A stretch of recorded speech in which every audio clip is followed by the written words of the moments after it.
This video is about my divorce. Welcome. A lot of you I haven't seen in a long time. Miss you guys. I am going to just go through the whole story real quick. I lived in a van. You guys saw that. If you're not new here, why would you be new here? So I lived in a van in Athens, Georgia. I moved to the Florida Keys. I was enjoying the Florida Keys lifestyle while I was there. I was trying to run from problems in my life and realized that I was the problem. I met a girl down there, fell in love. I knew that I was going to marry her. It was quite strange. Never felt anything quite like that. We met May 14th. We moved from the Keys to my parents' house in July. We stayed there until we went to Alaska, and we got married September 21st of 2019. After we got married September 21st of 2019, we went back to Georgia. We were staying at my parents' for a few months, neither of us had any money, so we were trying to get some money under our belt. I was trying to do some kind of handyman thing. I gave that up. I started working a normal job, and the Friday before Christmas, I came home to a note that said something to the effect of, "I don't want to divorce you, but I can't do this right now." This is right before Christmas of 2019. And all her stuff was gone. She had packed up and went to Paris, Texas, because she had not been completely truthful about who she was, and there were a lot of problems that she had with me that she was unable to voice at the time. So I got $3,000 from my dad. I drove to Paris, Texas on Christmas Eve. I got an apartment, got a job real quick. We worked things out. It was rough. It was rocky. She was struggling with some depression and some other issues she was working through. And I was learning how to be a husband. And I was learning how to be in a marriage. But that's about the time coronavirus hit. I got a job as a cable guy. Then we had an opportunity to go to a boarding school to be house parents. So basically at the boarding school, the boys that lived there all year round, and they went to school there, and we had the opportunity to be the parents at their school, and we did that for over a year. I guess I left December 2021. So a little over a year we were house parents there. This entire time we were both gaining weight, getting fat, probably a little complacent as well, and things weren't terrible between us. It wasn't like there was any big thing. It's not like we were perfect. I was not a perfect husband. At a certain point, she decided she didn't want to be with me anymore. I don't know exactly when that was. For about a week after Thanksgiving of this past year, so 2021, something was off. I could tell something was off, and I tried to pull it out of her, and she didn't really want to talk about it.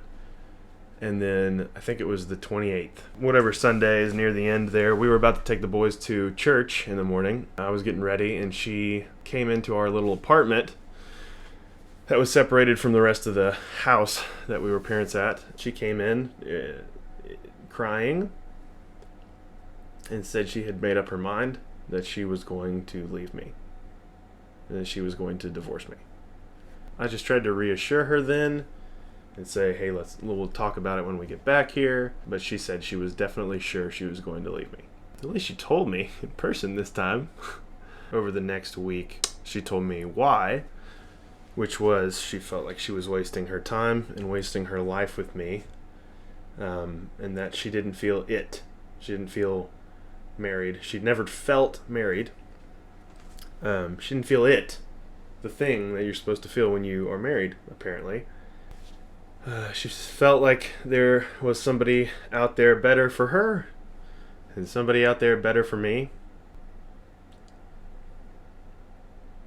And that's about it.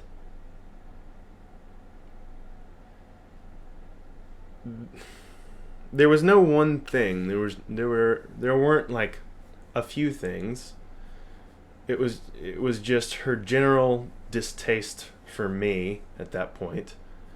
And then she ended up telling me on the phone later, after I left, to move back to Georgia. Again, like the first time, there were quite a few things that she had been not upfront with me about, that she disliked about me, that she'd been harboring and had been building up over time, and she had grown to resent me. She did not want to do counseling. She didn't want to do any kind of couples therapy. She was moving, or I was moving, and that was that. I decided I didn't want to do that job as a house parent alone, and there were already so many staff members that were leaving, and I had an opportunity with my brother Arliss to go get $150 a day immediately, starting working with him cutting trees. And so I took it, and I went. I took the car that I brought into the marriage and some money, and that was about it, and everything I could fit in the car. I don't believe in getting a divorce unless you are being physically abused or cheated on. And I also don't think marriage is a license to abuse someone.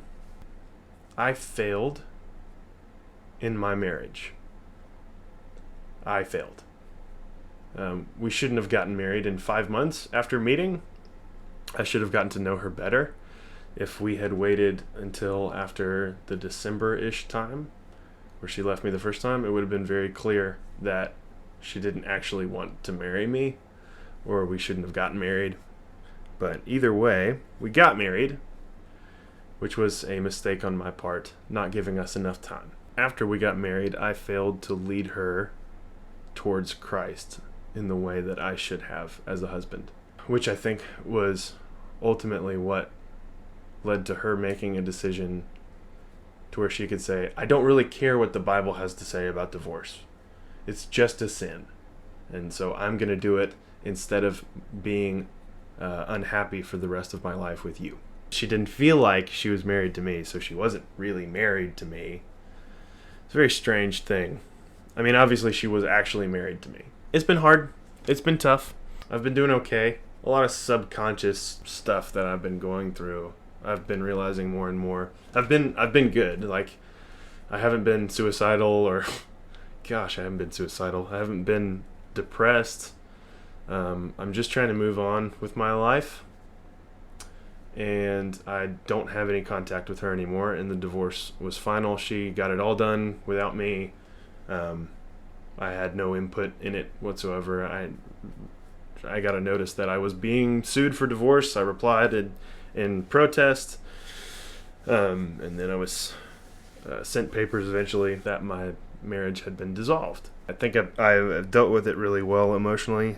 To God be the glory for that. I could not have gone through this if I did not have Christ. I am hurt for her more than anything. I'm not mad at her most of the time.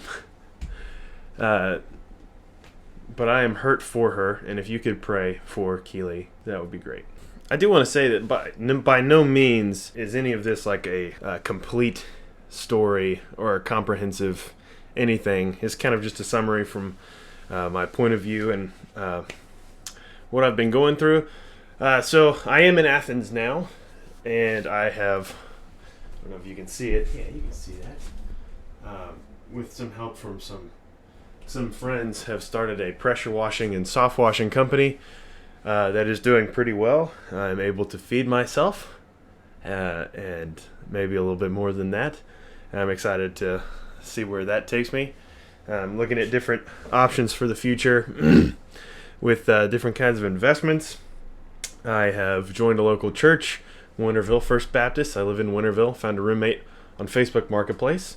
Great roommate. So joined the church, active in the church. It's full of old people, and they're a lot of fun. I'm in an adult senior Sunday school class, and they had they continually have examples during Sunday school about, well, you guys were in Vietnam, most of you, so this example will be great, and it's wonderful. It's a good time. Lots of old people. I love old people. But doing well. Summer's here. I'm enjoying the weather. I'm enjoying getting out and swimming.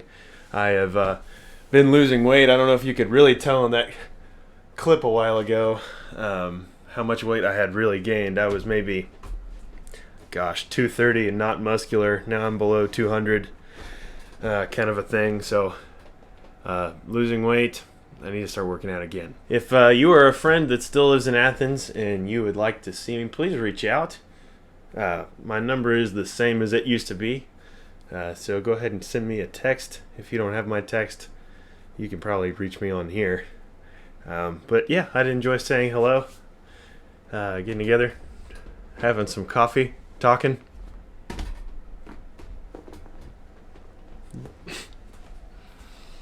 Yikes.